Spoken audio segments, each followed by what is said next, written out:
नमस्कार दोस्तों कुछ दशक पहले प्रख्यात अभिनेत्री जिसका विश्व भर में नाम रहा है मार्लिन मुनरो, उसकी एक फ़िल्म आई थी और उसकी फ़िल्म के बाद काफ़ी चर्चा का विषय बनी। उसमें भी ऐसी ही आपदाओं का ज़िक्र था और उसी फ़िल्म के निर्देशक ने एक और फ़िल्म बनाई, द अरेंजमेंट नेम्ड।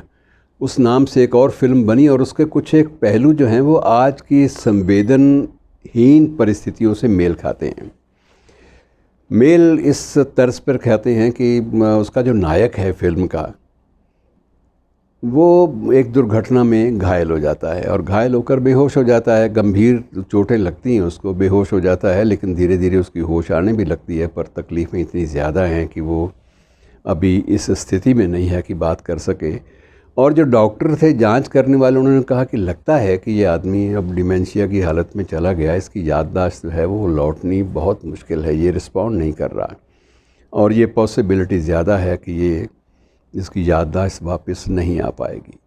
लेकिन दरअसल वो आदमी पीड़ा से तो ग्रस्त था, तकलीफ़ तो बर्दाश्त कर रहा था, लेकिन उसकी मेमोरी काम कर रही थी। उसने सारी बातें सुनी, डॉक्टरों की गुफ्तगू उसने खुद सुनी और उसने कहा कि अब थोड़ा सा इस बात को और ज़्यादा बारीकी से इस बात का अध्ययन करने के लिए कि मेरे प्रति बर्ताव क्या है, तो वो एक अभिनय करता है कि जैसे उसकी याददाश्त बिल्कुल खो गई है। अब उसके बाद क्या होता है, ये सारी की सारी जो फ़िल्म है और जो कहानी है वो इसी बात पे, उसका कथा शिल्प जो है वो इसी बात पर आधारित है कि वह व्यक्ति धीरे धीरे देखता है कि उसके बच्चों में एक होड़ लग जाती है कि बापू की याददाश्त तो गई। अब यह है कि अगला इसका जो चेयरमैन है कंपनी का, वो कौन बनेगा, तो ये आपस में उनकी होड़ शुरू हो जाती है। और जो उसकी पत्नी जो निराश हो चुकी होती है कि ये तो अब पहचानेगा भी नहीं किसी को, वो एक अटेंड करने वाले व्यक्ति से उसका एक प्रेम संबंध सा स्थापित हो जाता है और वो सारा कुछ वो ऑब्ज़र्व कर रहा है। कुछ ही दिनों में सारी परिस्थितियां इस कदर बदल जाती हैं कि ना पत्नी पत्नी की तरह बिहेव करती है, ना बच्चे बच्चों की तरह बिहेव करते हैं और वो आदमी सब कुछ देख रहा है और समझ भी रहा है। और उसको फिर उसके बाद जीवन की जो विसंगतियां हैं उनका ध्यान आता है कि कैसी ज़िंदगी है जिसमें कोई भी मेरा ऐसा नहीं है जो मेरे अंतिम सांस की प्रतीक्षा करे और उससे पहले ही लोगों ने अपने अपने फ़ैसले लेने शुरू कर दिए हैं। और इन्हीं फ़ैसलों के बीच में वो आगे देखता है कि जो उसके दोस्त थे, मित्र थे, वो भी धीरे धीरे अलग होने लग गए कि अब ये तो भाई गया। अब इससे किसी ने अगर इससे कर्ज़ देना था तो उसने कहा कि इसको तो जब याद ही नहीं है तो क्या यह कर्ज़ मांगेगा। और जिसने उससे लेना था तो उसने उम्मीद छोड़ दी कि ये तो कमबख्त गया। और उन लोगों ने इनके परिवार वालों से कहा भी ये तो इसको तो याद ही कुछ नहीं रहेगा, ये तो याददाश्त अपनी खो बैठा है, तो कम से कम हमने इसको इतने पैसे दिए थे। और वो सुन रहा था कि जिन्होंने उसको कल्पना कर दी कि 200 रुपये दिया था, वो 200 की बजाय 2000 बता रहे थे और लेने वाले 2000 बता रहे थे, कोई 5000 बता रहा था, कोई 10,000 बता रहा था। और वो बड़ा हैरान था कि इसका मतलब मुझे तो बहुत अमीर होना चाहिए जब इतने लोगों के पैसे इस कदर मैंने देने हैं जो मैंने लिए ही नहीं। तो ये बड़ी अजीब बात है। बाकी जिनसे उसने लेने थे वो तो खैर कब के मर खप गए थे इसके लिए।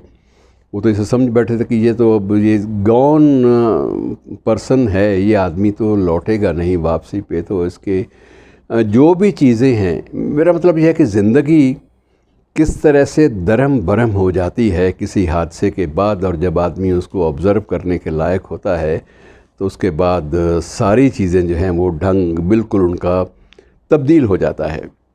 कुछ मित्रों, ऐसी कहानी एक काफ़का की भी है, उसकी भी फ़िल्म बनी थी शायद द ट्रायल के नाम से। उसमें ट्रायल के नाम से जो फ़िल्म बनी उसमें भी यही था।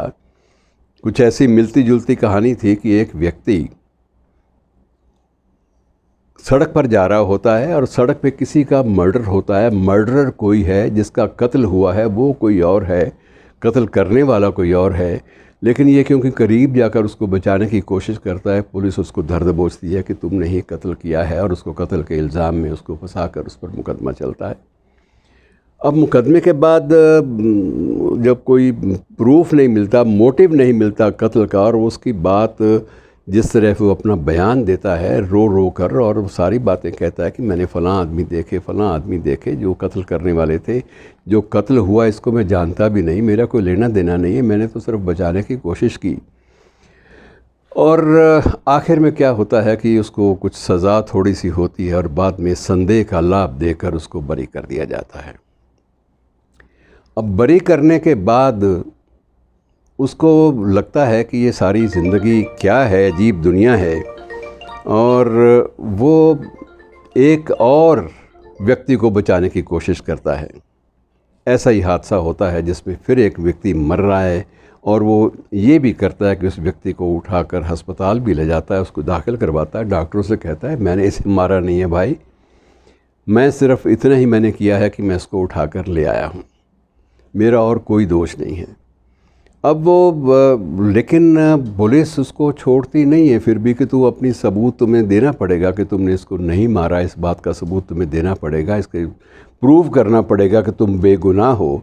और तुम्हारा इतिहास ये बताता है कि पहले भी तुम ऐसे काम कर चुके हो, केस भुगत चुके हो, अब कैसे तुम दूसरे केस में हम आसानी से बरी कर दें। बहरहाल मित्रों, इस केस में भी उसे सज़ा होती है, और सज़ा होने के बाद वो बड़ी मुश्किल से बरी होता है इससे। और उसके बाद एक तीसरा हादसा होता है जिसमें एक व्यक्ति दूसरे से लड़ता है, और जो लड़ने वाला है वो छुरा निकालता है, छुरा घोंपता है, और ये जाकर उस छुरे को निकालने की कोशिश करता है कि मैं उसको निकाल लूँ ताकि शायद ये बच जाए। मेरे मुकद्दर में तो जो है सो है, अगर ये बच जाए तो ये शुक्र होगा, मैं फिर भी अब मुझे सेटिस्फेक्शन होगी, और लोग देख रहे हैं सारे के सारे कि मैं सिर्फ इसको बचा रहा हूँ और उसका छुरा निकाल कर इसको अस्पताल ले जा रहा हूँ, दौड़ रहा हूँ। लेकिन उस मुकदमे में जज ये कहते हैं कि ये तीसरी बार हो गई है और ये आदमी प्रोफेशनल किलर है, इसको मौत की सज़ा दे देनी चाहिए। अब वो कहता है चीख चीख कर कि अब मैं जब मरना नहीं चाहता तो आप मुझे सज़ा दे रहे हो, जब मैंने कुछ नहीं किया, मैं तीसरी बार एक बंदे को बचाने की कोशिश कर रहा हूँ। लेकिन वो ये कहते हैं कि जो छुरा है उस पर तुम्हारे हाथ के निशान भी हैं और बहुत कुछ है जो मेल खाता है। तो मित्रों, एक कहानी वो ज़िंदगी को क्या क्या मोड़ देती है, और ये चीज़ें सिर्फ कहानियों में नहीं होती बल्कि असल ज़िंदगी में भी हमारे सामने कई बार आ जाती है कि विसंगतियों से खेलते खेलते आदमी थक जाता है, हार जाता है, और आखिर वो महसूस करता है कि मुझे उस जुर्म की सज़ा क्यों दी जाती है जो मैंने किया नहीं। शुक्रिया दोस्तों।